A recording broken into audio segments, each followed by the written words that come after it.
नमस्कार दोस्तों, स्वागत है सभी का इस चैनल पर। और जैसा कि आप जानते हैं, चैनल पे हम एक फ्री क्रैश कोर्स सीरीज चला रहे हैं फॉर यूजीसी नेट ज्योग्राफी।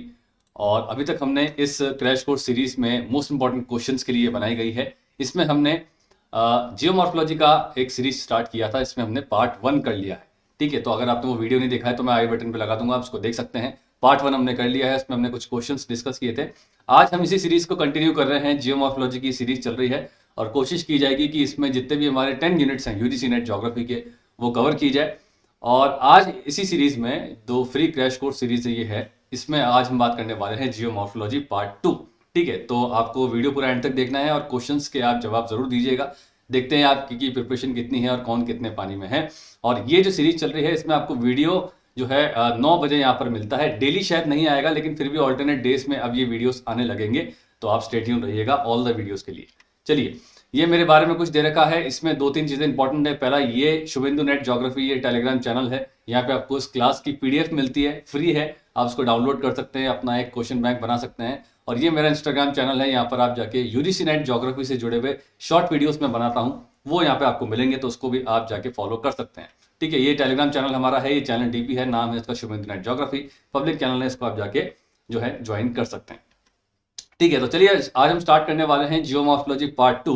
लेकिन उससे पहले आज हम कुछ नया करेंगे, आज हम कुछ विजुअल एक्सरसाइज करने वाले हैं। ठीक है, विजुअल एक्सरसाइज मतलब मैं आपको एक पिक्चर दे रहा हूं और उस पिक्चर को आपको देखना है, आइडेंटिफाई करना है और आपको फिर आंसर बताना है। टाइमर आपको 20 सेकंड का ही मिलेगा और थोड़ा सा फन वे के अंदर है। विजुअल मेमोरी को बूस्ट करने के लिए मैंने कुछ एक क्वेश्चन डाले हैं, ताकि आपकी जो इंफॉर्मेशन लेने की जो टेक्निक है वो थोड़ी सी बदल जाए और आपको थोड़ा मजा भी आए। चलिए, पहला क्वेश्चन आ रहा है, स्टार्ट हो जाइए, अपने आप को रेडी कर लीजिए, स्टार्ट करते हैं।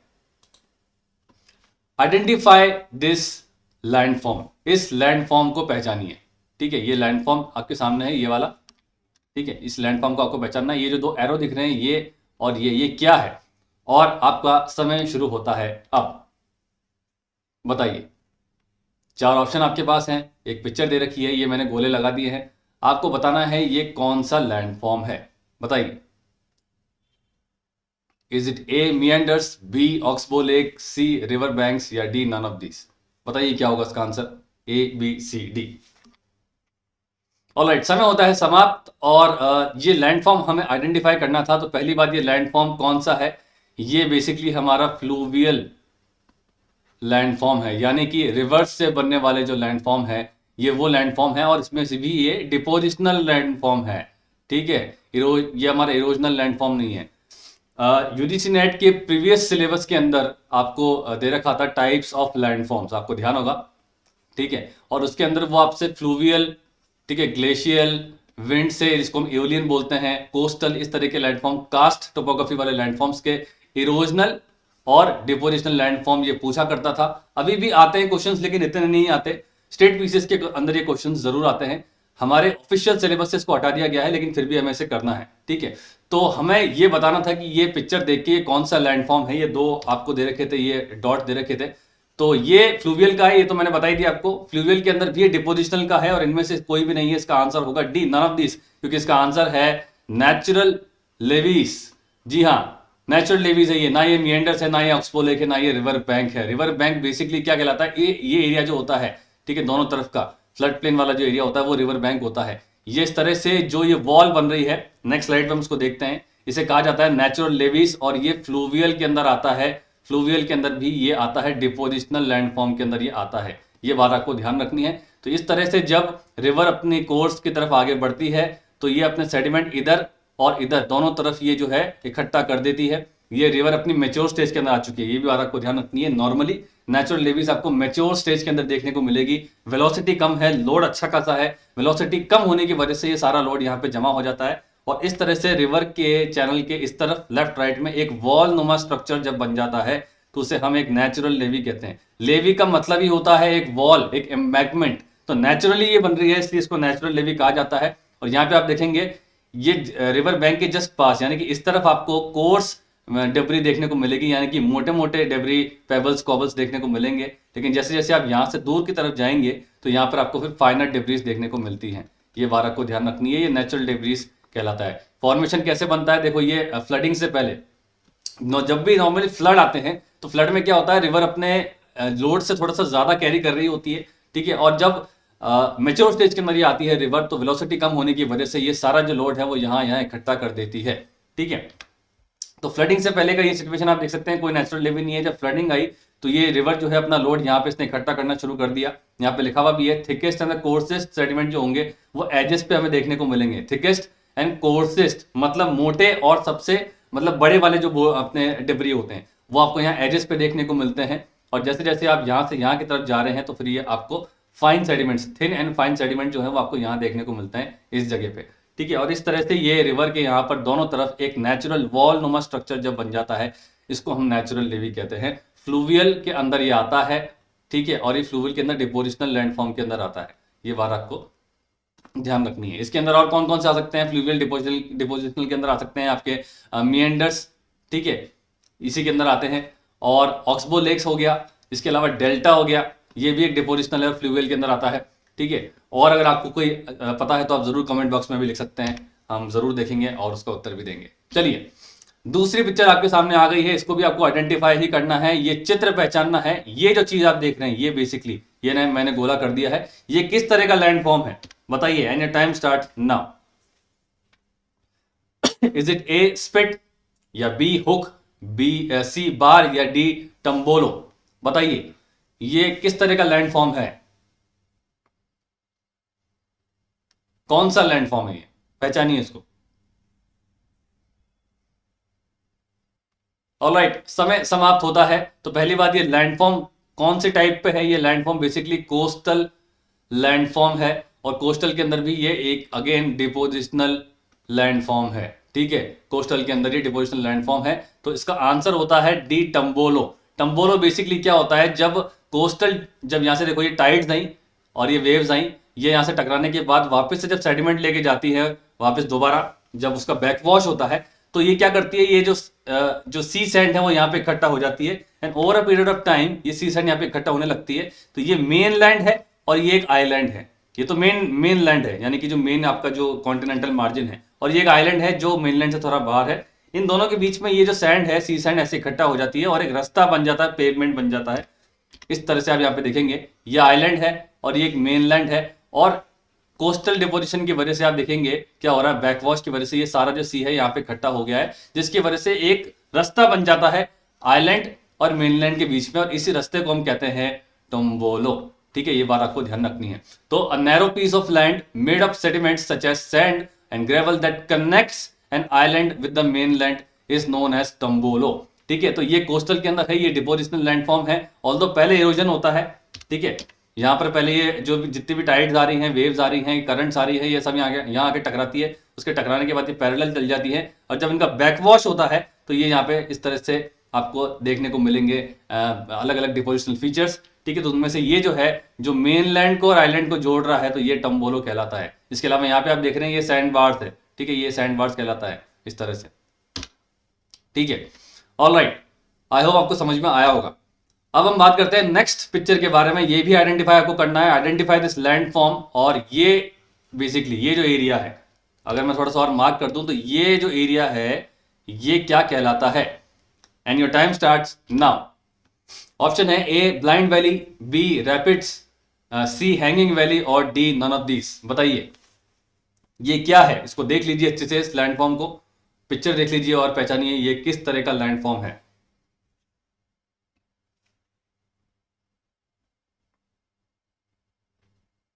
ऑलराइट, समय समाप्त होता है और इसका आंसर होगा सी हैंगिंग वैली। जी हाँ, ये हैंगिंग वैली है, ये रैपिड नहीं है।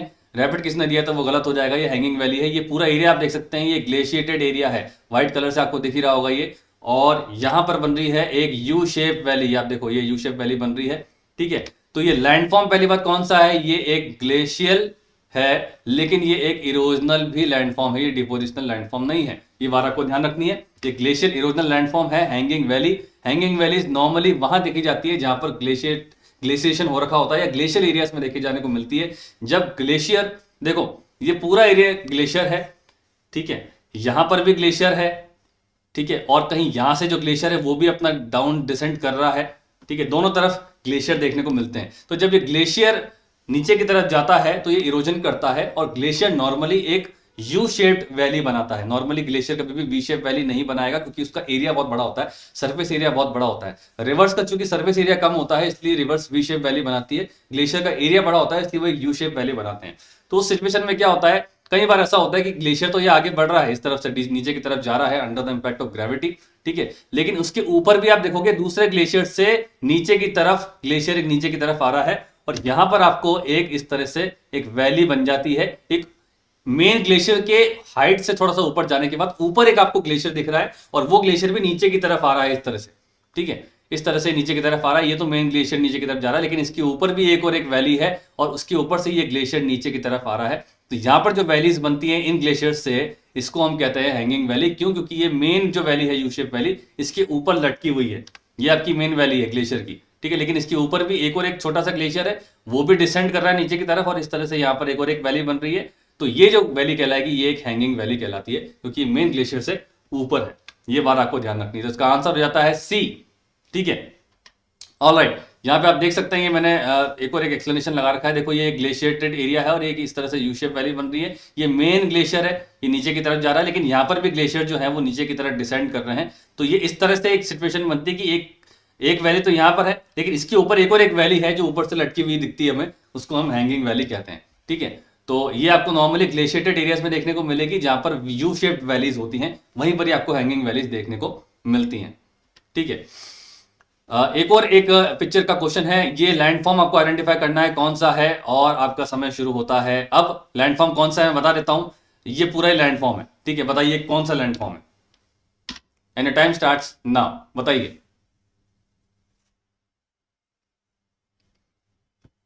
इज इट ए याडेंक्स, बी ज्यूजियन, सी डेमोसिल्स या डी नन ऑफ दिस? बताइए क्या होगा।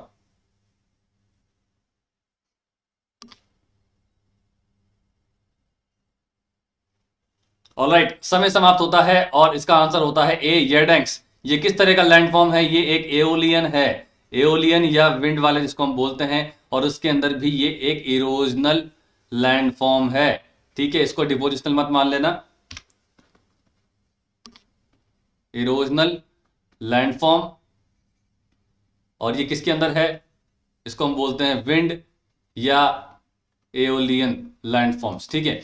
तो ये बेसिकली क्या होते हैं, येडेंक्स क्या होते हैं? येडेंक्स बेसिकली आपके ये पूरे एरिया को कहा जाएगा जहां पर ये रिज भी है, ये देखो ये रिज है और ये ट्रफ भी है, ठीक है, ये रिज भी है ट्रफ भी है। इस तरह से जब विंड की डायरेक्शन में पैरेलली हमें एक रिज एंड ट्रफ जैसा एक स्ट्रक्चर देखने को मिलता है, ठीक है, जिसके दोनों तरफ देखो यहां पर और यहां पर रिज है, बीच में डिप्रेशन है, तो ये कहलाता है येडेंक्स, ठीक है। ये क्यों बनता है? क्योंकि इस एरिया में यानी कि एओलियन लैंडफॉर्म रीजन्स पे कुछ रॉक्स होती हैं जो हार्ड होती हैं, कुछ होती है सॉफ्ट होती हैं। तो जो सॉफ्ट रॉक होती हैं वो विंड से बह के आगे की तरफ चली जाती हैं, इनका सॉइल इरोजन हो जाता है, विंड इरोजन हो जाता है, लेकिन जो हार्ड रॉक्स होती हैं वो वहीं की वहीं रहती है। तो इस तरह से रिज और उसके बाद ये ट्रफ, ठीक है, या क्रेस्ट एंड ट्रफ, इस तरह से दो रिज एंड ट्रफ नुमा हमें इस हिस्सा देखने को मिलता है। या ये भी कह सकते हैं यहां पर हम कि दो रिजेस के बीच में हमें एक ट्रफ देखने को मिलता है और इस पूरे लैंडफॉर्म का आप डायरेक्शन देखेंगे विंड के साथ मिलता जुलता है, विंड इस तरह से चल रही है, ठीक है। तो इस तरह के लैंडफॉर्म को हम कहते हैं यार्डेंक्स, ठीक है। ये बात आपको ध्यान रखनी है। एओलियन का ये पार्ट है, यहाँ पे आप देख सकते हैं ओरिजिनल ये यार्डेंक्स का आपको दिख रहा है। ये पूरा जो एरिया है ये यार्डेंक कहलाएगा, ये पूरा जो स्ट्रक्चर है ये यार्डेंक कहलाएगा, जहां पर ये हार्ड रॉक्स हैं, ये वाली जो है सॉफ्ट रॉक्स हैं, दो हार्ड रॉक्स के बीच में इस तरह से आपको एक ट्रफ देखने को मिलता है, इसे हम कहते हैं यार्डेंक्स, ठीक है। तो ये पैरेलल रिजेस एंड ट्रफ दोनों इसके अंदर आएगा, पैरेलल यहाँ पे रिजेस भी आएगा, parallel ridges and trough cut softer rocks running in the direction of the wind separated by the ridges, ये कहलाता है यार्डेंक्स। ये बात आपको ध्यान रखनी है, ठीक है। ऑलराइट, तो ये हमने कर लिए विजुअल वाले क्वेश्चंस और अब हम हमारे नॉर्मल क्वेश्चंस करते हैं। इसका फॉर्मेट वही रहने वाला है, क्वेश्चन आएगा, मैं क्वेश्चन पढ़ भी दूंगा इस बार आपको, कोशिश करूंगा मैं सारे ऑप्शंस भी पढ़ दूं, फिर आपको 20 सेकंड का टाइम मिलेगा और आपको बताना है। तो आप बताना कि कमेंट के अंदर आपको ये विजुअलाइजेशन वाले क्वेश्चंस कैसे लगे। अगर आपको और ये क्वेश्चन चाहिए तो हम इसको और हमारे आने वाली सीरीज के अंदर और इंक्लूड करेंगे और इस तरह से आपकी विजुअल मेमोरी को भी बूस्ट किया जाएगा। चलिए स्टार्ट करते हैं। पहला क्वेश्चन आ रहा है, the concept of geosyncline was propounded bye, पहला ऑप्शन है होम्स, दूसरा है हटन, सी है hall and Dana, and D is J.W. Powell, and your time starts now. बताइए जियोसिंक्लाइन का कंसेप्ट किसने दिया है?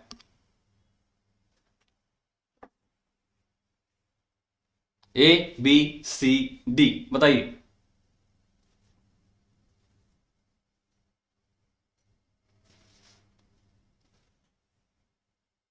ऑलराइट, समय समाप्त होता है और इसका सही आंसर है hall and Dana. James hall and Dana दोनों अमेरिकन ज्योग्राफर थे। इन्होंने जियोसिंक्लाइन का कंसेप्ट दिया है। थोड़ा बहुत हम देख लेते हैं जियोसिंक्लाइन बेसिकली क्या है। तो ये जियोलॉजिस्ट है, American geologist James hall and James Dwight Dana. इन्होंने मिड 18 सेंचुरी में, यानी कि अराउंड आप मान लीजिए 1850 से 1860 के बीच का ये कंसेप्ट है। ठीक है, मिड 19 सेंचुरी सॉरी। तो ये 1850 से 1860 के बीच का कंसेप्ट है। जियोसिंक्लाइन बेसिकली क्या है? जियोसिंक्लाइन इन्होंने ये कहा है कि जियोसिंक्लाइंस वो डिप्रेशन है, ठीक है, वो वाटर डिप्रेशन हैं जहां पर कंटिन्यूस आसपास के लैंड से सेडिमेंटेशन हो रहा है। सेडिमेंटेशन मतलब ये रिवर्स जो भी आ रही हैं, ये सारा अपना सेडिमेंट लोड यहां पर इकट्ठा करती हैं। और ये सेडिमेंटेशन से क्या हो रहा है, इनकी डेप्थ कंटिन्यूसली बढ़ रही है। क्यों बढ़ रही है? क्योंकि पहली बार जब लोड आया तो ये एक लेयर बनी सेडिमेंट्स की, दूसरी बार लोड आया तो फिर एक ये लेयर बनी, उसके बाद क्या हुआ, ये लोड जो है वो भारी हो गया, तो ये पूरी की पूरी जो सेडिमेंट बेड है वो नीचे की तरफ धंस गई। ठीक है, उसके बाद ये फिर सेडिमेंटेशन हुआ। ठीक है, ये फिर सेडिमेंटेशन हुआ, ये फिर वापस से धस गई। तो इसको ये कह रहे हैं ये वो डिप्रेशन हैं जहां पर कंटिन्यूस सेडिमेंटेशन हो रहा है और यहां पर कंटिन्यूस सब्सिडेंस भी हो रहा है। यानी कि सेडिमेंटेशन एंड सब्सिडेंस दोनों जो है वो जियोसिंक्लाइंस में देखने को मिलता है। और आगे जाके ये एक माउंटेन बिल्डिंग थ्योरी के अंदर कन्वर्ट करते हैं। ये कहते हैं जितने भी फोल्ड माउंटेन्स हैं हमारे वर्ल्ड के, ठीक है, उनका जो जो भी मटेरियल है वो जियोसिंक्लाइन से आया है। क्योंकि आप जब फोल्ड माउंटेन्स के मटेरियल को एग्जामिन करते हैं तो वो मरीन ओरिजिन के निकल के आते हैं। और ये मरीन सेडिमेंट्स कहां से आए हैं? ये इसी जियोसिंक्लाइन से निकल के आए हैं। तो जियोसिंक्लाइंस बेसिकली क्या है? ये वो वाटर डिप्रेशन हैं जहां पर कंटिन्यूस सेडिमेंटेशन एंड सब्सिडेंस हो रहा है। एक और एक टर्म यूज किया जाता है इनके लिए, mobile zones of water. Mobile zones of water मतलब ये जो इसका जो डिप्रेशन का ये जो बेड है, सेडिमेंटेशन बेड जो है ना, वो स्टेबल नहीं है। जैसे लोड आता है नीचे की तरफ धस जाता है, फिर आता है फिर नीचे की तरफ धस जाता है। तो ये मोबाइल है, ठीक है, इमोबाइल नहीं है, इसीलिए इनको मोबाइल जोन्स ऑफ वाटर भी कहा जाता है। इसमें एक और एक इंपॉर्टेंट लाइन है, J.A. स्टीयर्स ने 1932 में यह कहा है कि while the theory of geosynclines is due to the Hogg, the concept belongs to Hall and Dana। जब हॉल एंड डाना ने कंसेप्ट दे दिया, उसके बाद ई हॉग ने, यूरोपियन जो जोग्राफर थे, ई हॉग ने इसका एक थ्योरी बना के दिया था, माउंटेन बिल्डिंग थ्योरी। तो वो आपको ध्यान रखना है। तो एग्जाम में क्वेश्चन आता है कि कॉन्सेप्ट किसने दिया है, तो वो हमेशा हॉल एंड डाना है। लेकिन अगर ये बोल दे कि भी जियोसिंक्लाइनिक थ्योरी किसने दी है, माउंटेन बिल्डिंग थ्योरी जो दी है, उसमें से अगर हॉग आपको ऑप्शन दिखता है तो ये भी आपका सही कहलाएगा। ठीक है, ये बात आपको ध्यान रखनी है। ये कई बार इस तरह से स्टेटमेंट भी डायरेक्टली आपसे पूछा जाता है कि who said while the theory of geosyncline is due to the Haug, the concept of idea belongs to the Hall and Dana. तो आपको ध्यान रखना है, ये दिया है J.A. स्टीयर्स ने 1932 के अंदर। ठीक है, तो एक ही क्वेश्चन से कितने सारे आपके क्वेश्चंस निकल गए हैं। Alright, question number 2, Gutenberg discontinuity जो है वो कहां पाई जाती है? पहला ऑप्शन है क्रस्ट मेंटल के बीच में, दूसरा है मेंटल कोर के बीच में, तीसरा है अपर कोर एंड लोअर कोर के बीच में, और चौथा है upper mantle and lower mental के बीच में। And your time starts now, बताइए। डिस्कंटिन्यूटीज से क्वेश्चन स्टेट बेसिस में भी आते हैं और यूजीसी नेट में भी कभी कभी आ जाते हैं, मैच द फॉलोइंग से।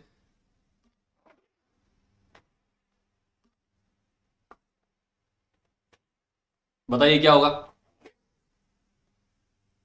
ऑलराइट, समय समाप्त होता है और इसका आंसर होना चाहिए, क्या होना चाहिए? इसका आंसर होना चाहिए मेंटल एंड कोर। जी हाँ, मेंटल और कोर के बीच में, lower mental and outer core के बीच में पाई जाने वाली, यहाँ पे आप देखेंगे ये मेंटल है, ये कोर है। तो यहाँ पर आपको सॉरी, ये रहा मेंटल का बाउंड्री और ये कोर हो गया। तो इस जगह जो है ये मेंटल कोर बाउंड्री पे आप देखेंगे ये गुटेनबर्ग डिस्कंटिन्यूटी पे देखने को मिलती है, lower mental and outer core के बीच में है। इसी के साथ साथ और भी डिस्कंटिन्यूटीज आप देख सकते हैं। एक है कॉनराड डिस्कंटिन्यूटी जो अपर एंड लोअर कस्ट के बीच में है, जिसे हम सियाल वर्सेस सीमा भी कह सकते हैं। सियाल और सीमा के बीच वाली जो है वो कॉनराड है। उसके बाद मोहो डिस्कंटिन्यूटी है जो lower crust and upper mantle के बीच में है, ये लोअर क्रस्ट है और ये वाला अपर मेंटल है। तो यहाँ पे आपको मोहो डिस्कंटिन्यूटी देखने को मिलती है। उसके बाद आती है रेप्टिस डिस्कंटिन्यूटी जो अपर एंड लोअर मेंटल के बीच में है, ये अपर मेंटल है, ये लोअर मेंटल है, और यहाँ पर जो डिस्कंटिन्यूटी है वो आपकी रेप्टिस डिस्कंटिन्यूटी है।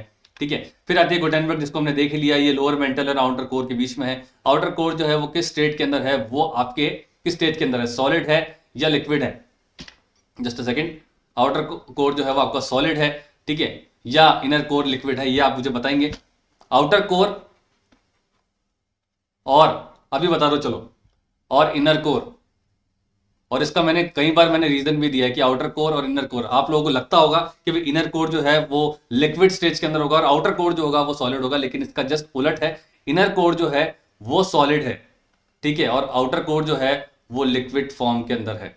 ये बात आपको ध्यान रखनी है, ठीक है। उसके बाद लास्ट आती है लेवेंट डिस्कंटिन्यूटी, और लेवेंट डिस्कंटिन्यूटी जो है वो आपके अगेन आउटर और इनर कोर के बीच में है, जिसकी हम बात कर रहे हैं, यहीं पर आपकी लेवेंट डिस्कंटिन्यूटी आती है। तो एक ही क्वेश्चन से सारे हो रहे हैं, कॉनरॉड हो गया, ठीक है, तो उसके बाद मोरेविक हो गया, रेप्टिस हो गया, गुटेनबर्ग हो गया और लेवन हो गया, ठीक है।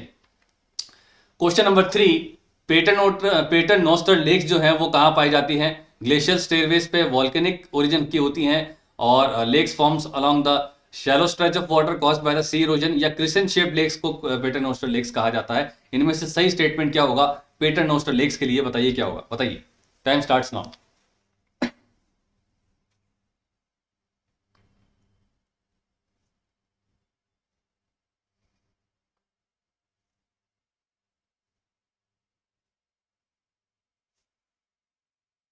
बताइए, A B C D, easy question है। ऑलराइट, समय समाप्त होता है और इसका सही आंसर होगा A, lakes formed on the glacier stairways, इसे पेटर नोस्टर लेक्स कहा जाता है। इस तरह से आप देखेंगे, ये यहाँ पर एक ग्लेशियर है, ग्लेशियर नीचे की तरफ जाता है और इनके स्टेयरवेज पे, यानी कि जो सीढ़ी नुमा हिस्सा होता है जहां से ग्लेशियर डिसेंड करता है, तो ये 1, 2 और ये 3 इस तरह की जो लेक्स बनती है ग्लेशियर स्टेयरवेज पे, उसे हम कहते हैं पेटर नोस्टर लेक्स। लेकिन एक खासियत आपको ध्यान रखनी है, इस ग्लेशियर जो जो पेटर नोस्टर लेक्स हैं, ये जो ग्लेशियर लेक्स हैं, इनका जो सोर्स ऑफ वाटर है वो एक ही रहता है। यानी कि ये सारी लेक जो होती हैं एक रिवर सोर्स से कनेक्टेड होती हैं, यानी कि एक ही सिंगल स्ट्रीम होती है, ठीक है, जो पहले यहाँ मतलब अपना पानी इकट्ठा करती है, फिर यहाँ पर जब डैमिंग हो जाती है, यहाँ पे मोराइंस आ जाते हैं, उसके बाद ये वापस यहाँ से निकलने के बाद यहाँ इकट्ठा करती है पानी अपना, फिर यहाँ से निकलने के बाद यहाँ करती है। तो सिंगल स्ट्रीम से ये स्ट्रेच्ड होती हैं पेटर नोस्टर लेक्स, ये बात आपको ध्यान रखनी है। Alright, question number 4, the angle between the inclined rock strata and the horizontal rock strata is known as, बताइए, स्ट्राइक, डिप, एंटीक्लाइन या फ्री फेस? इजी क्वेश्चन, बताइए।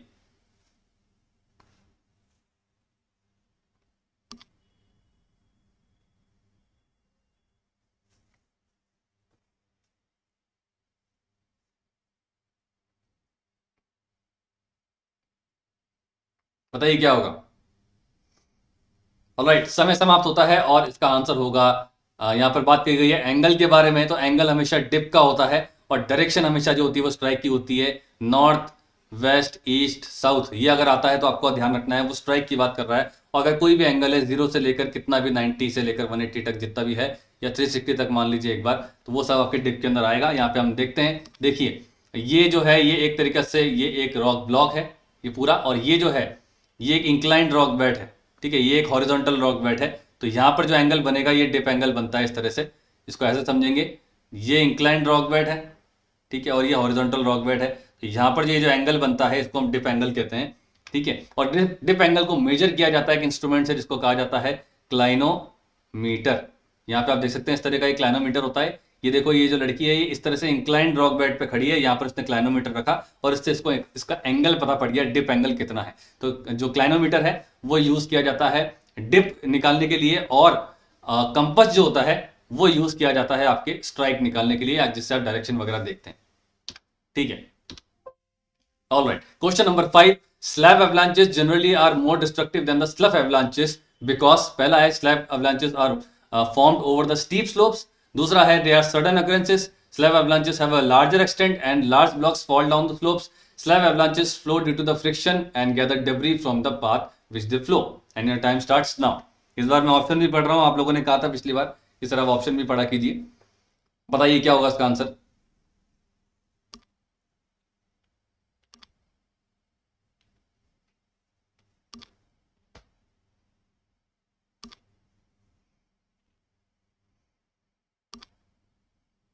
ऑलराइट, समय समाप्त होता है और इसका आंसर होना चाहिए सी, स्लैब एवलांच का जो होता है एक ज्यादा बड़ा एक्सटेंड होता है, दे आर मोर एक्सटेंसिव। तो जितने ज्यादा एक्सटेंसिव होंगे उतना ज्यादा मास, उतनी ज्यादा वेलोसिटी और उतना ज्यादा डिस्ट्रक्शन। यहाँ पे आप देख सकते हैं इस तरह से स्लैब एवलांच बेसिकली क्या है, जब ग्लेशिएटेड एरियाज पे जब ये पूरा का पूरा एक आइस स्लैब ही नीचे की तरफ आता है, नॉर्मली क्या होता है स्नो जो होती है, स्नोफॉल होती है, तो वो नीचे की तरफ आती है और वो पानी के साथ मिल जाती है, तो इस तरह से एक स्नो की एक चादर नीचे की तरफ आती है, तो वो तो एवलांच होता है, ठीक है, हमने माना जब स्नो की चादर आ रही है। लेकिन अगर एक ऐसा इलाका है जो -डिग्री पे, जहां पे टेम्परेचर चल रहा है, एक्सट्रीम वेदर कंडीशंस है, तो वहां पर इस तरह से आइस ब्लॉक्स बड़े बड़े, ठीक है, वो जो है बड़े एरिया के अंदर 1-2 किलोमीटर, 4-5 किलोमीटर के बड़े बड़े आइस ब्लॉक्स नीचे की तरफ आते हैं under the impact of gravity. और जब वो आएंगे तो डेफिनेटली वो बहुत ज्यादा डिस्ट्रक्शन करेंगे। स्पीड आप देख सकते हैं वो 130 किलोमीटर पर आवर की स्पीड हो जाती है, जिससे वो फॉरेस्ट क्या, स्मॉल विलेजेस क्या, सामने कोई भी आ रहा है उसको वो डिस्ट्रक्शन करते हैं, क्योंकि उनका सरफेस एरिया बहुत बड़ा है। सरफेस एरिया बड़ा है, प्लस वो अपने आप में हार्ड रॉक्स हैं, तो इसी वजह से इनका डिस्ट्रक्शन जो होता है वो ज्यादा होता है स्लैब एवलांचेस का। ये बात आपको ध्यान रखनी है। ऑलराइट, ठीक है। Question number 6, by what name numerous depressions found in the limestone regions are known as? पहला है कैवर्न्स, दूसरा है पॉट होल्स, तीसरा है प्लंज पूल्स और चौथा है सिंक होल्स। बताइए क्या होगा इसका आंसर?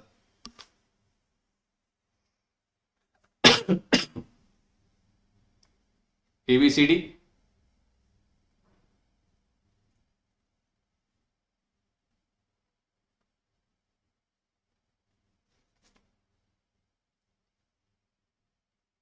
ऑलराइट, समय समाप्त होता है और इसका आंसर होगा सिंक होल।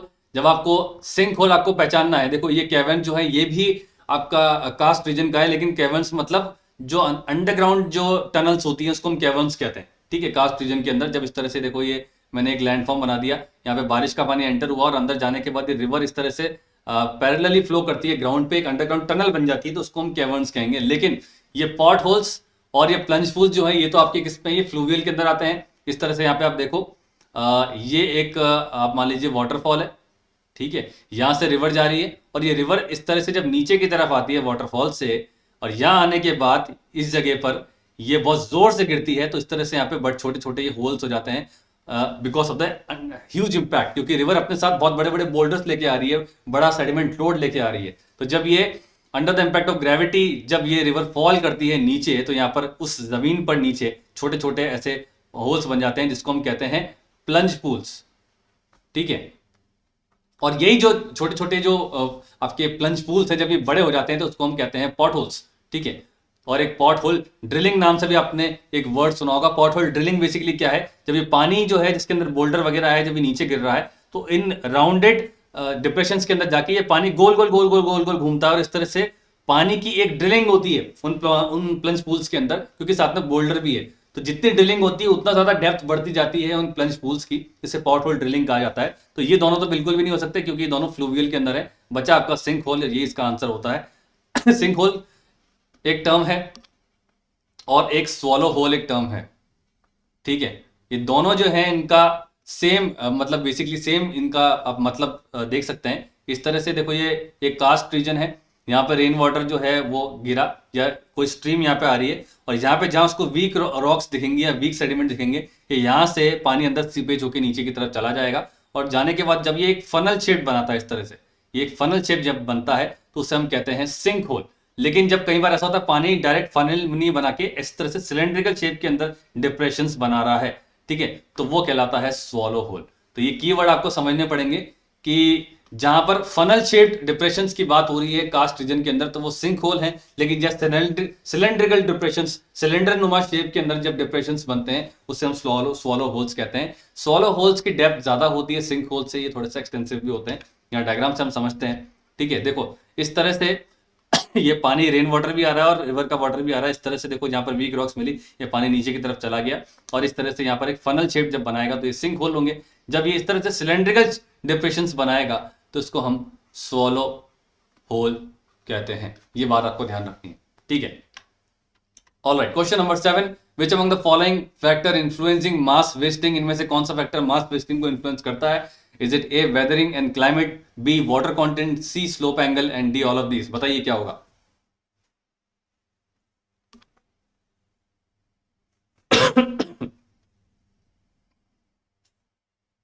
इजी क्वेश्चन है।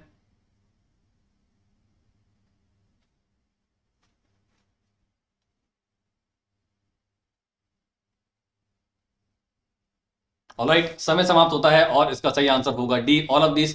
मास वेस्टिंग यहाँ पे बात हो रही थी। मास वेस्टिंग बेसिकली क्या होता है, जब हिली एरियाज पे या कोई ऐसा एरिया है जो रिलीफ में ऊपर है, वहां से डेब्री का मूवमेंट हो रहा है down the slope under the impact of gravity, उसे हम मास वेस्टिंग कहते हैं। मास वेस्टिंग में डू नॉट हैव एनी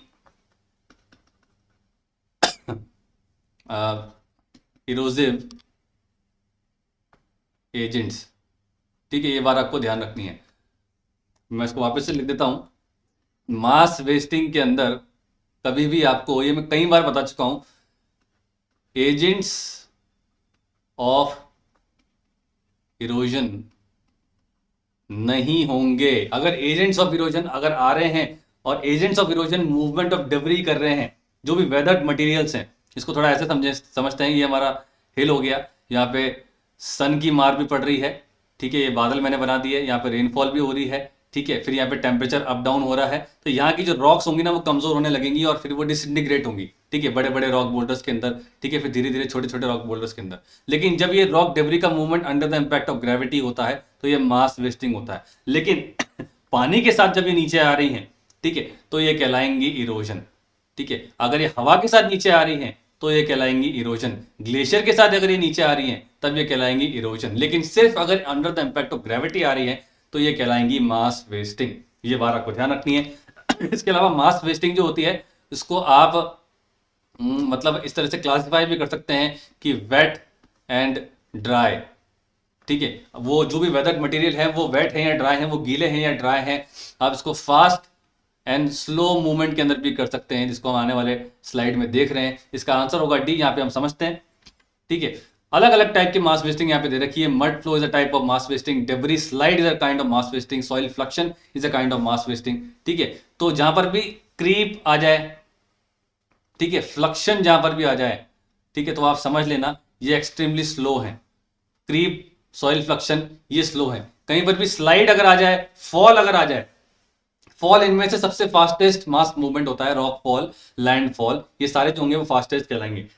जहां पर भी फ्लो आ जाए मतलब वो वेट है।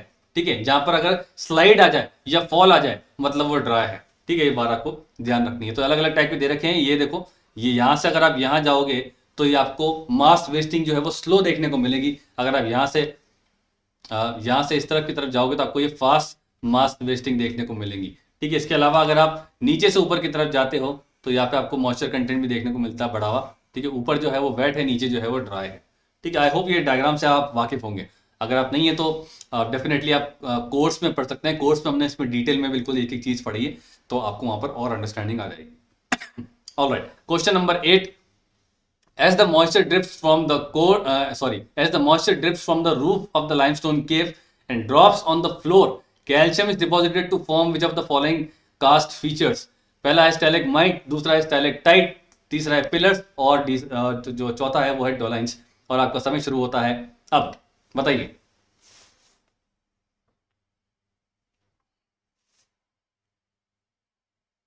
ABCD, कुछ कीवर्ड्स पकड़ना इसके अंदर।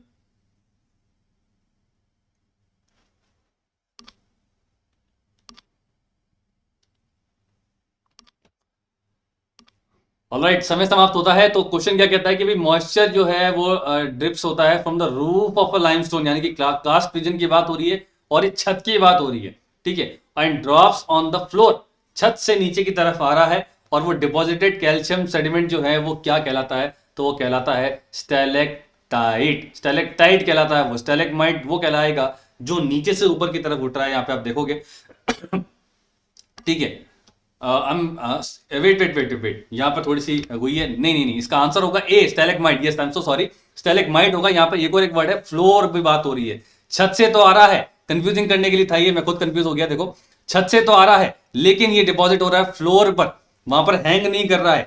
फ्लोर पे अगर ये आ रहा है तो ये कहलाएगा स्टैलेगमाइट्स। जी हाँ, इसमें मेरा गलती मान सकते हैं। इसका आंसर होगा स्टैलेगमाइट। ठीक है, तो स्टैलेक्टाइट कब होगा? यहाँ पे आप देखो, स्टैलेक्टाइट तब कहलाएगा जब ये सेडिमेंट्स नीचे की तरफ आ रहे हैं लेकिन ये हवा में ही अटक गए, यानी कि इसके रूफ पर ही जाके अटक गए, तो वो आपका हो जाएगा स्टैलेक्टाइट। यहाँ पे आप देख सकते हो। लेकिन यही जो है वो नीचे की तरफ भी आ गया और नीचे से फिर ये ऊपर की तरफ सेडिमेंट जो है वो आ रहा है, यानी कि फ्लोर से ऊपर की तरफ जो आ रहा है वो कहलाता है स्टैलेगमाइट। ठीक है, और अगर ये दोनों जुड़ जाते हैं तो उसको हम कहते हैं पिलर्स। ठीक है, इस तरह से ये जो है स्टैलेक्टाइट स्टैलेगमाइट जुड़ जाते हैं तो ये कहलाता है हमारा पिलर। ये बात आपको ध्यान रखनी है। ठीक है, तो क्या था कि as the moisture drifts from the roof कई बार यहाँ पे कंफ्यूज मत होना, रूफ समझ के स्टाइलेक्टाइट लगा के मत आ जाना, पूरा क्वेश्चन पढ़ना। Roof of a limestone cave and drops on the floor, ठीक है। उसके बाद calcium is deposited to form which among the following, ऊपर से जो है रूफ से नीचे की तरफ आया और फ्लोर पे जाके इकट्ठा हो गया, तो फिर वो कौन सा कहलाएगा, तो वो स्टैलेगमाइट कहलाएगा। कैसे, माइट, मैटिंग, ठीक है। तो इस तरह समझ लेना, मैटिंग कहां लगती है, मैटिंग जमीन पे लगती है, तो माइट से मैटिंग और स्टैलेगमाइट आपको याद हो जाएगा। ऐसी स्टैलेक्टाइट आप कर सकते हो। सी से ये आप समझ लेना सीलिंग, ये कीवर्ड आप समझ लेना। और ये जो एम है ये आपका मैटिंग का है, ठीक है। एम आ जाए मतलब ये मैटिंग है, मैटिंग होती है जमीन पर। और ये सी अगर आ जाए तो मतलब सीलिंग, सीलिंग होती है छत, छत से आने वाले स्टैलेक्टाइट और नीचे से आने वाले स्टैलेगमाइट, ठीक है। All right, question number 9, sand and mud is the major constituent of which one the following mass movement, बताइए। A debris flow, B rock slide, C mud flow, या डी अर्थ फ्लो, बताइए क्या होगा इसका answer.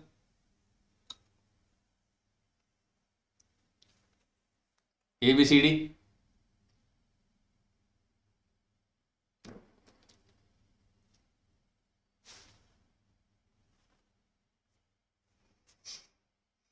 Alright, समय समाप्त होता है और इसका आंसर होगा डी अर्थ फ्लो। ये मैं पहले भी बता चुका हूं, पिछले पार्ट में भी हमने किया था कि debris flow, earth flow and mud flow, ये तीन हमने किए थे। यहां पर हमने देखा था कि भाई साइज ऑफ पार्टिकल्स यहां थोड़ा बड़ा है, उसके बाद यहां थोड़ा सा छोटा है, उसके बाद ये बिल्कुल छोटा सा है। यहां पर आपको 80% जो है वो आपको मड एंड वाटर देखने को मिलेगा, ठीक है। लेकिन मड फ्लो के अंदर आपको 90% जो है वो वाटर देखने को मिलता है। और इसको अगर आपको याद नहीं होता है तो उसका मैंने बताया था, आप DEM से याद कर सकते हैं। DEM डिजिटल एलिवेशन मॉडल एक हमारा टेक्निक्स के अंदर है, तो DEM से भी आप याद रख सकते हैं कि भी पहले डेब्री फ्लो है, फिर उससे छोटा जो है वो अर्थ फ्लो है, उसके बाद मड फ्लो है। मॉइस्चर कंटेंट की अगर हम बात करें तो यहाँ पर मॉइस्चर कंटेंट थोड़ा कम, यहाँ पे थोड़ा सा ज्यादा, और यहाँ पे सबसे ज्यादा मॉइस्चर कंटेंट होता है। साइज ऑफ पार्टिकल्स की बात करें तो ये बड़ा, उससे थोड़ा छोटा, और ये बिल्कुल सबसे छोटा जो होता है, इस तरह से कहलाएगा, ठीक है। तो इसका आंसर क्या होगा, इसका आंसर होगा अर्थ फ्लो। सैंड एंड मड की यहाँ पे बात हो रही थी इसलिए। लास्ट क्वेश्चन, पहले आप ये डायग्राम देख लो। ये डायग्राम वही वाली बात कहता है, मास वेस्टिंग वाला है। और ये रहा आपका मड फ्लो, ठीक है, ये वेट में आएगा। और ये रहा आपका अर्थ फ्लो, ठीक है। तो ये भी वेट के अंदर आएगा, ये भी मास वेस्टिंग के अंदर आएंगे। फर्क दोनों में इतना सा है कि भाई यहाँ पर वाटर कंटेंट ज्यादा है और यहाँ पर सैंड एंड मड ज्यादा है। आप इसके डायग्राम से भी देख सकते हो, यहाँ पे देखो सैंड एंड मड ज्यादा यहाँ पे दिख रहा है, और यहाँ पे आपको देखो इस तरह से वाटर का चैनल देखने को मिल रहा है यहाँ पर, ठीक है। Alright, question number 10, sliding of rock fragments along the curve plane is described as rock slide, slumping slide, या रॉक फॉल, बताइए क्या होगा। इजी क्वेश्चन है, कई बार कर चुके हैं क्वेश्चन ये हम। रॉक फ्रेगमेंट्स का जब कर्व प्लेन से मूवमेंट होता है तो उसे क्या कहा जाता है।